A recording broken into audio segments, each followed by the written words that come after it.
Bonjour, je suis Jérémy Ayop, conseiller immobilier sur Lyon et l'Est lyonnais pour le réseau Yadé. Et dans cette vidéo, je vais vous donner 10 erreurs pour saboter la vente de votre bien.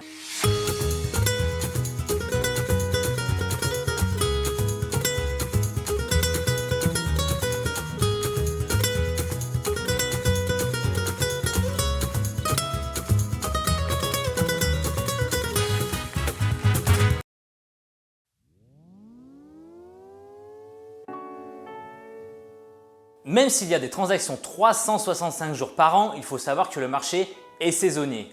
Au printemps, par exemple, reste un très bon mois pour vendre rapidement. Mais il y aura beaucoup plus de concurrence, alors les négociations sont plus nombreuses.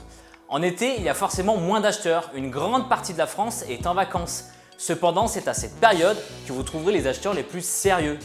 L'automne signe la rentrée et laisse la place aux investisseurs. Ils vont négocier les biens qui ne se sont pas vendus pendant l'été. Et l'hiver reste quant à lui le mois le plus dur pour vendre son bien. La France pense aux fêtes et très dur de mettre en valeur un bien quand il y a très peu de soleil qui y traverse.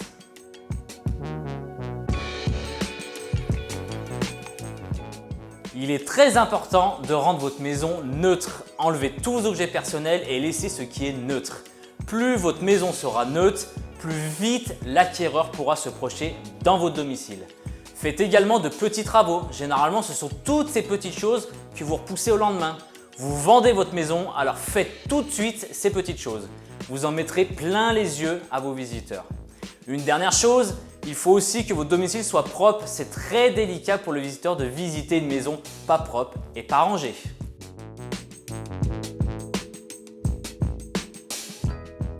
Il est très important d'être à jour dans vos diagnostics techniques. Vous gagnerez énormément de temps si vous faites tous ces diagnostics en amont. Si vous avez téléchargé mon e-book, j'explique en détail tous ces diagnostics que vous êtes obligé de faire. Vous saurez aussi à quel diagnostic votre domicile est éligible. Il faudra aussi préparer les documents obligatoires, ce qui comprend la taxe foncière, les charges de copro par exemple. Le fait d'avoir déjà préparé tous ces documents en amont, vous allez pouvoir répondre à toutes les questions que se pose votre acquéreur. C'est en partie ce qui va faire que votre bien va se vendre rapidement.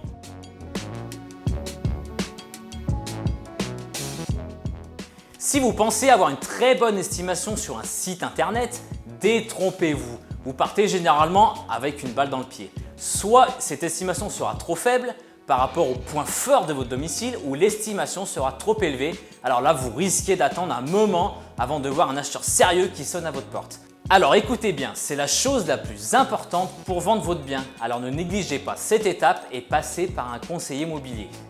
Si vous souhaitez, je peux vous offrir une estimation gratuite de votre bien. Vous retrouverez mes coordonnées dans la description de cette vidéo.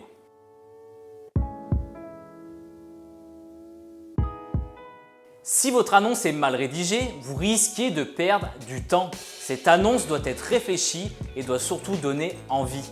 N'oubliez pas que vous êtes un vendeur. Elle doit être décrite pour qu'on puisse avoir une vision claire et précise de votre bien. Elle doit répondre immédiatement aux questions que peut se poser un acquéreur. Les photos doivent donner envie. Prenez des photos quand le soleil est présent et éloignez-vous et enfin montrez les meilleurs atouts de votre maison. Par exemple votre piscine, votre véranda, votre suite parentale, votre douche italienne ou votre cheminée.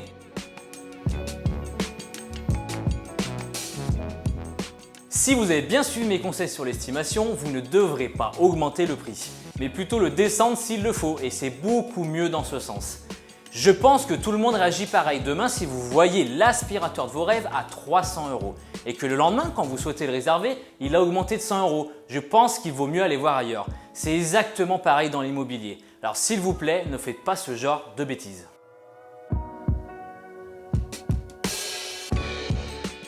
Il ne faut pas oublier que vendre un bien immobilier prend du temps. Il faut répondre au téléphone et à toutes les questions que se pose l'acquéreur. Mais il faut aussi organiser les visites. Il faut trouver une date rapidement pour le visiteur. Plus ça sera rapide, plus la confiance se crée entre vous et l'acheteur. Il faut savoir que les visites se font généralement en couple, c'est-à-dire le soir, le week-end ou les jours fériés. Et si vous n'êtes pas disponible, c'est le meilleur moyen pour rater une vente. Il est indispensable de toujours préparer une visite. Or, si vous avez encore une fois bien suivi mes conseils juste avant, il n'y a pas grand chose à faire. Il faut ensuite tenir un sens de visite logique. Il est préférable de commencer par le salon, ensuite les chambres et enfin les pièces d'eau. Et pour finir, dans le salon qui est la pièce à vivre. Restez poli et serviable et surtout préparez les réponses à toutes les questions que pourraient se poser vos visiteurs.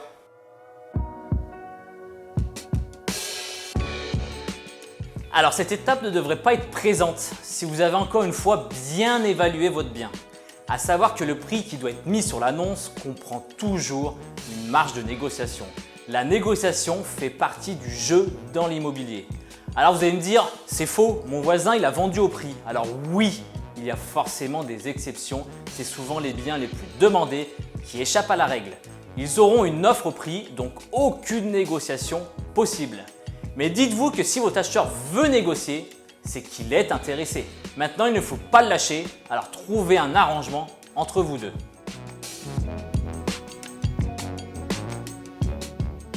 On finit en beauté avec une très grosse erreur.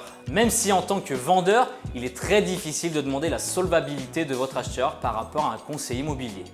Mais il faut absolument demander les papiers de leur banque qui est censée avoir donné un accord de principe pour le crédit. Tout ça peut être demandé lors de la signature du compromis de vente. N'allez surtout pas poser cette question pendant la visite. Ce n'est pas encore l'ordre du jour, même s'il y a toujours des exceptions. Enfin, si vous avez un projet sur Lyon ou l'Est lyonnais ou un avis de valeur à faire, contactez-moi. Je me ferai un plaisir de vous contacter pour qu'on puisse discuter ensemble de votre projet. J'ai également le plaisir de vous offrir un e-book réservé à tous les vendeurs qui souhaitent être guidés dans leur démarche. En attendant de se rencontrer, je vous souhaite une bonne journée et à bientôt dans ma prochaine vidéo. Ciao!